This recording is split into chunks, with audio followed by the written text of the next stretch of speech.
बिस्मिल्लाहिर्रहमानिर्रहीम। अस्सलाम वालेकुम। नाज़रीन, अब लोगों को समझ में आना शुरू हो गया है कि पाकिस्तानी अदलिया का दुनिया भर में 130वां नंबर क्यों है।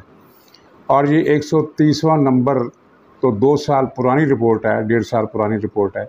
अब तो माशाअल्लाह पता नहीं तरक्की करके नंबर कहाँ का कहाँ पहुँच गया होगा।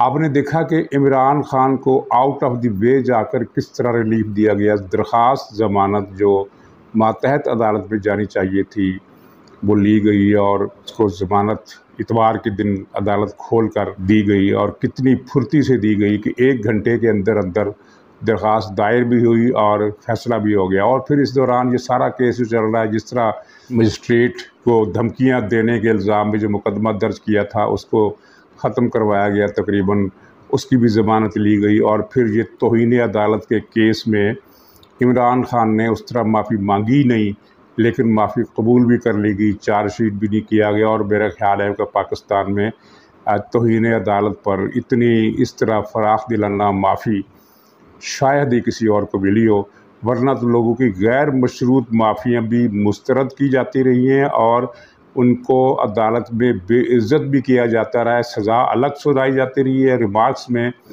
उनकी ऐसी की तैसी अलग से फेरी जाती रही है। तो ये इमरान खान का जो मसला जो है ये आपने सारा देख लिया किस तरह, यानी वो इसको इजाज़त है कि वो अदालत के अंदर जाए, फ़ोटो खिंचवाए, तस्वीरें खिंचवाए और अदालत बिछ जाए इमरान खान के सामने।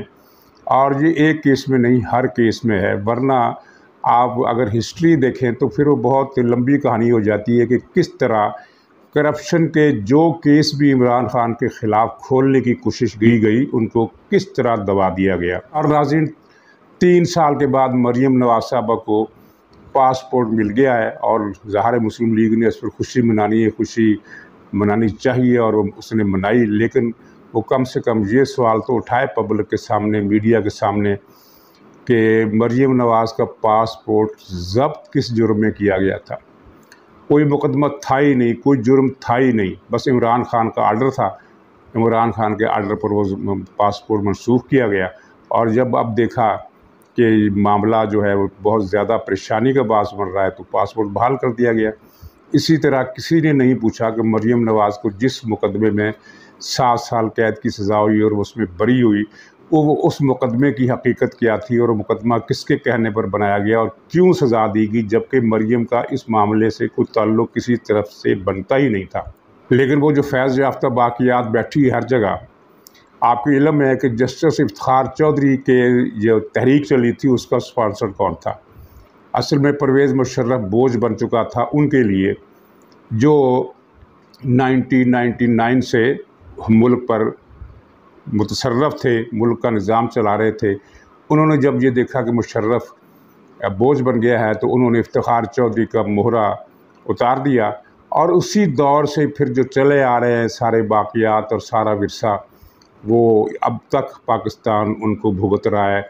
इमरान खान जिसने गैर मुल्की इशारे पर पाकिस्तान की मईशत भी तबाह की और पाकिस्तान को सिफारती तन्हाई का शिकार भी बनाया और पाकिस्तान के हिस्से बखरे करने की साजिश भी की, उस इमरान खान के लिए सत्ते खैरा है, किसी को जुर्रत नहीं। और यही वजह है कि इसने टैक्सला के जलसे में ये ललकारा कि मुझे गिरफ़्तार कर सकते हो तो करो। उसे पता है कि उसे गिरफ़्तार करने की इजाज़त ही नहीं दी जाएगी। यानी हमने ये देखा है कि अगर किसी को बहुत ज़्यादा फेवर देनी हो तो ये होता है कि वो गिरफ़्तार हो जाता है और उसकी कुछ ज़रा निस्बतन जल्दी उसकी ज़मानत हो जाती है। लेकिन इमरान खान का केस ऐसा है कि इसकी ज़मानत पहले होती है, मुकदमा बाद में दर्ज होता है।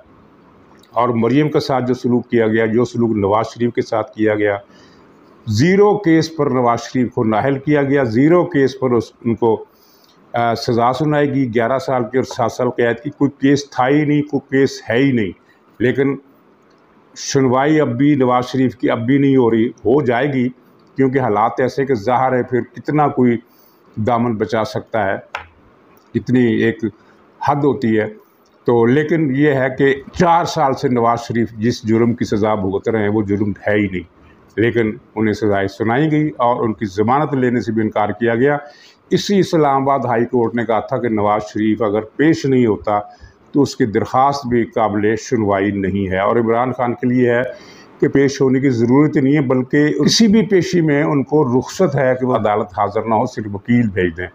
डीसी साहब ने आज ही मैं तबसरा सुन रहा था, बड़ा खूब तबसरा किया कि क्यों ना एक ब्रांच ऑफिस ही बनी गाला में खोल लिया जाए, ताकि इमरान खान की वकील जो है आने जाने की जो जहमत करते हैं उस पर ख़र्चा होता है और ज़ाहिर टाइम भी ज़ाया होता है, वो बनी गाला में ही कागज़ दाखिल करें और बनी गाला से उन्हें सब कुछ मिल जाए।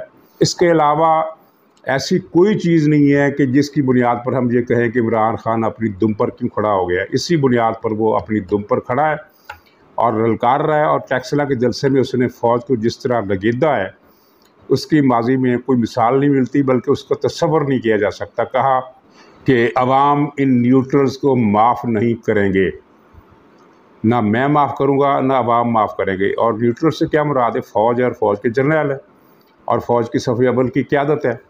न्यूट्रल्स का फ़ौज का कसूर क्या है? कसूर ये है, उसने बता दिया जलसे में उसने कहा कि जब ये साजिश हो रही थी, यानी तहरीक अदम एतमाद की, तो इन्होंने फ़ौज ने नाकाम क्यों नहीं बनाई।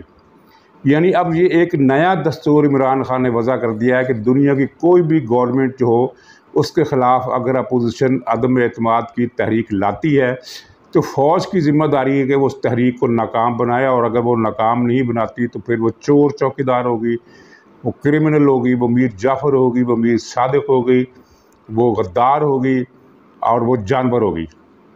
ये इमरान खान ने नया दस्तूर मुल्क में नाफज कर दिया है और इसके पीछे और कुछ नहीं है, सिर्फ यही चीज़ें हैं जिनकी वजह से वो अपनी दुम पर खड़ा होकर एक बेशर्माना, नंगा और गलीज़ किस्म का, नहायत ही बेईमानी और बदनीयती और फ्रॉड पर मबनी एक बयानिया लेकर उसको चला रहा है और नाच रहा है। हालांकि उसके बयानिए एक के बाद एक करके फेल हो रहे हैं, लेकिन वो जिस ताकत की बुनियाद पर अपनी दुम पर खड़ा है, वो ताकत जो है वो उसके हर नाकाम बयानियों को अपनी कमक से, अपनी मदद से उसको ज़िंदा कर देती है। वरना ये बताइए कि साइफ़र का जो ड्रामा है, इसने जब खुद मान लिया कि मेरे पास उसकी कापी थी लेकिन अब नहीं, पता नहीं कहाँ गई, कहाँ गुम हो गई, इसका मतलब है कि ये झूठ बोल रहा था, शुरू दिन से झूठ बोल रहा था। सिक्योरिटी कौंसिल ने कहा कि ये झूठ बोल रहा है, कोई साजिश नहीं हुई। 2 मरतबा नेशनल सिक्योरिटी कौंसिल का इजलास हुआ, ISPR का बयान आया, फ़ौज का बयान आया, फिर तहकीकात हुई, सब कुछ झूठा साबित हुआ। अमरीकी सफ़ीर ने भी तरदीद कर दी और फिर ऑडियो लीक जब हुई तो फिर तो इमरान खान के कपड़े भी उतर गए।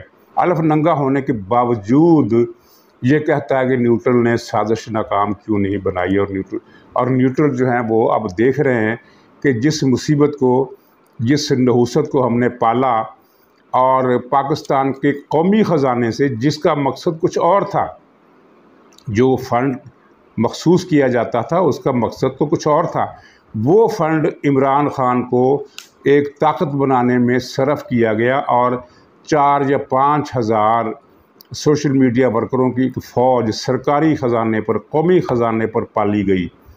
अब वही फ़ौज जो है 4-5 हज़ार ब्लॉगर्स की, सोशल मीडिया एक्टिविस्ट की, वो फ़ौज के ख़िलाफ़ भौंक रही है। यानी जिसने उन्हें पाला, बनाया, तनख्वाहें दी, कौमी ख़जाना उजाड़ा, वो उन्हीं को वो अब गालियाँ दे रहे हैं और फ़ौज और इस्टेब्लिशमेंट के पास अब अपना दिफा करने के लिए उनके मुकाबले में कुछ है नहीं।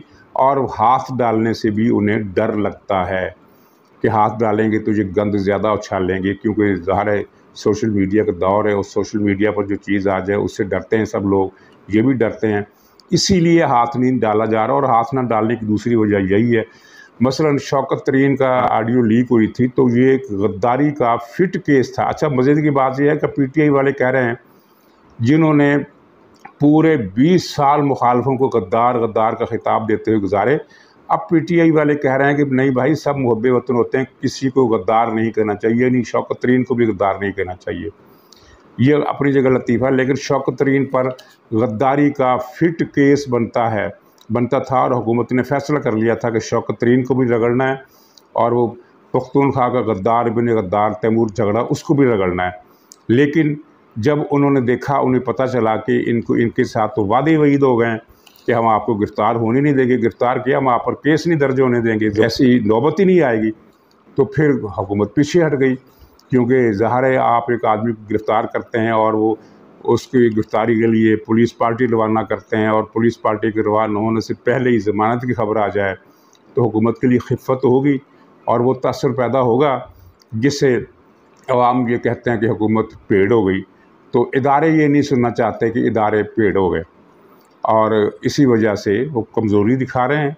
वरना इस गद्दार इमरान ख़ान जिस सतह का गद्दार है, अगर किसी और मुल्क में होता तो अदालतें नोटिस लेती कि इस गद्दार की गद्दारी पर हुकूमत ने कोई कार्रवाई क्यों नहीं की, वो हुकूमत को भी कुटारे में तलब कर लेती कि इतना बड़ा गद्दार मुल्क के राज बेच रहा है, मुल्क की वजूद को ख़तरे में डाल रहा है, मुल्क को टुकड़े टुकड़े करना चाहता है, मुल्क को श्रीलंका बनाना चाहता है। साइफ़र की साजिश करके इसने मुल्क की अमेरिका से भी ताल्लुकात बिगाड़ दिए और आलमी तन्हाई का शिकार कर दिया, और फिर IMF को ख़त लिखवा करके पाकिस्तान को कर्ज़े ना दिए जाए ताकि ये मुल्क दिवालिया हो जाए। और फिर इसकी खातून रुकन थी जिसने आलमी बरादरी से अपील की थी कि पाकिस्तान के सैलाब ज़दगान को इमदाद ना दी जाए। ये सारी गद्दारियाँ, वो तो अदालत तो हुकूमत को कटारे में तलब कर लेती कि तुम किस चीज़ के हुक्मरान हो, तुम्हें तो हुकूमत करने का हक़ ही नहीं है कि जो इतनी बड़ी गद्दारों की पलटन मुल्क में घूम रही है और तुम उस पर हाथ नहीं डाल रहे। लेकिन यहाँ मामला उलट है, यानी यहाँ जो गद्दार है सारे कानून सारी सहूलियात उसके लिए हैं, और जो गद्दार नहीं है उनकी ज़मानत की नौबत ही नहीं आती। और इमरान ख़ान को देखिए, इस्लामाबाद हाई कोर्ट से निकला फातिहाना, और निकलते ही उसने फिर गाली बकी चीफ इलेक्शन कमिश्नर को कि ये बेईमान है, ये करप्ट है और ये चोर है। और फिर ये कहा कि अदालतों के बाज़ फ़ैसले अच्छे होते हैं, बाज़ फ़ैसले बुरे होते हैं, यानी बाज़ अच्छे फ़ैसले वो होते हैं जो मेरे हक़ में आए, और जो किसी और के हक़ में आए वो बुरे होते हैं। और ये धांधली हम तारीख़ में पहली मरतबा देख रहे हैं कि इतनी बड़ी इदारा जाती सतह पर इतनी बड़ी धांधली दुनिया के किसी मुल्क में, भारत में, इसराइल में भी नहीं होती, फ़लस्तीनियों के ख़िलाफ़, और इंडिया में नहीं होती, कश्मीरियों के ख़िलाफ़ जितनी बड़ी धांधली हम पाकिस्तान में देख रहे हैं, इदारों की भी कमज़ोरी की वजह से और हुकूमत की भी कमज़ोरी की वजह से। लेकिन नाज़रीन, ये तस्वीर का एक पहलू है। तस्वीर का दूसरा पहलू ये है कि हालात जिस तरफ जा रहे हैं उसमें ये सूरत है कि एक आदमी जिस तरह चारा मारता है ना, ये किसी को बचाने के लिए, तो ये चारे मारे जा रहे हैं, लेकिन इन चारे मारे जाने की जो उम्र होती है वो ज़्यादा नहीं होती। यानी किसी मरीज़ को जो मर रहा है उसको आप ऑक्सीजन टेंट लगाकर ज़िंदा रख सकते हैं, कितनी देर तक ज़िंदा रख सकते हैं। ज़ाहिर है एक लिमिट होती है, उसके बाद वो ऑक्सीजन टेंट में भी आप उसको सहारा नहीं दे सकते। तो इमरान ख़ान की सियासत जो है और इमरान ख़ान की जो साजिश है वो अपने इख्तितामी मरहले में दाखिल हो गई है, लेकिन उसको ऑक्सीजन टेंट दिया जा रहा है बाज़ ताकतों की तरफ से, जिनके अपने मामलात हैं, जो भी चक्कर है और जो विरासत है, जो हमें ये तरका मिला है साजिशियों का, इनके बोरिए समेटते कुछ टाइम लगेगा। लेकिन जो बात तय है वो ये है कि अब ये अनासिर इमरान ख़ान को बचाने की जितनी भी कोशिश कर लें, जितनी भी जंग कर लें, इसके हाथ पर ले कुछ नहीं। और ताज़ा तरीन इतला ये है कि PTI के इजलास में जब फिर बात हुई कि लॉन्ग मार्च करना है या मुख्तलिफ़ शहरों में धरने देने, तो जो रिपोर्टें पेश हुई वो ज़ाहिर मनफी थी। तो इमरान ख़ान के मुँह से एक फ़िक्रा निकला जिसकी वजाहत ना तो इमरान ख़ान ने की और ना ही दूसरे कोई लोग इतनी आसानी से उसकी वजाहत कर सकते हैं। उसने कहा कि मेरे साथ धोखा हुआ है, ये फ़िक्रा कहा। तो बज़ाहिर तो इशारा लगता है कि मेरे साथ इस्टेब्लिशमेंट ने धोखा किया, लेकिन इस्टेब्लिशमेंट ने तो जो कुछ किया वो तो बहुत पहले कर दिया, जो इमरान ख़ान के बकौल। अब नया धोखा कौन सा हो गया जिसका शिकवा इसे पार्टी के इजलास में करना पड़ा। एक दिन पहले जब ये ज़मानत वाला चक्कर चल रहा था, किसी सवाल पर इसने कहा कि उस उल्लू के पट्टे ने मेरा साथ नहीं दिया। ये गाली उसने किसको दी ये भी वाज़ेह नहीं है। यानी ये दो मिस्टीरियस फ़िक्रे हैं कि उस उल्लू के पट्टे ने मेरा साथ नहीं दिया, और दूसरा ये फ़िक्रा कि मेरे साथ धोखा किया है, मेरे साथ हाथ हो गया है। ये किसने किया? पार्टी रहनुमाओं ने तो नहीं किया। ज़ाहिर पार्टी रहनुमाओं ने किया होता तो इमरान ख़ान तो ऐसा मुरब्बत वाला नहीं है कि वो उनका नाम ना ले और इशारे में बात करे, वो तो उनको खड़े खड़े बेइज्जत कर देगा। तो ये कौन है जिसके बारे में ये कह रहा है कि मेरे साथ धोखा हो गया? तो नाज़रीन इंतज़ार कीजिए, अक्टूबर का जो महीना है ये जो अब चल रहा है, आज 4 तारीख होगी अक्टूबर की, और इसमें कुछ मज़ीद तहें खुल जाएंगी।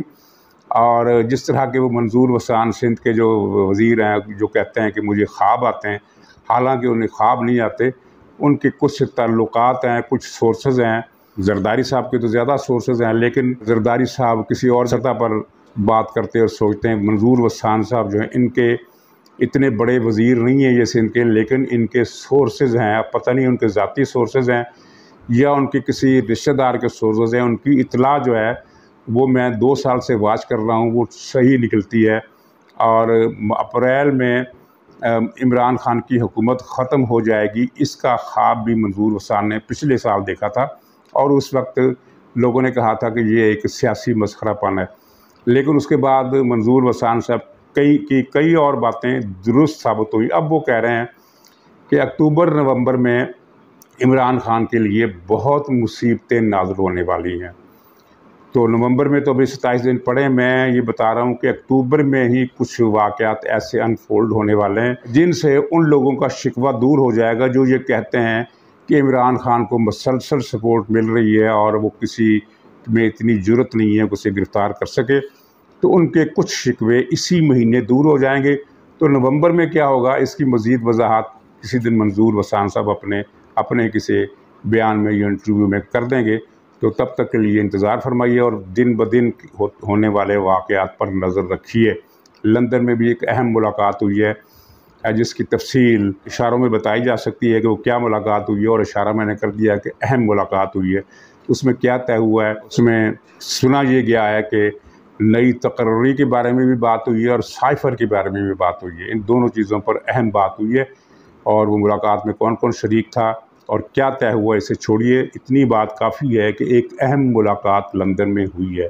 तो नाज़रीन इजाज़त दीजिए, इंशाअल्लाह अगले व्लॉग में फिर मुलाकात होगी। तब तक के लिए खुदा हाफ़िज़।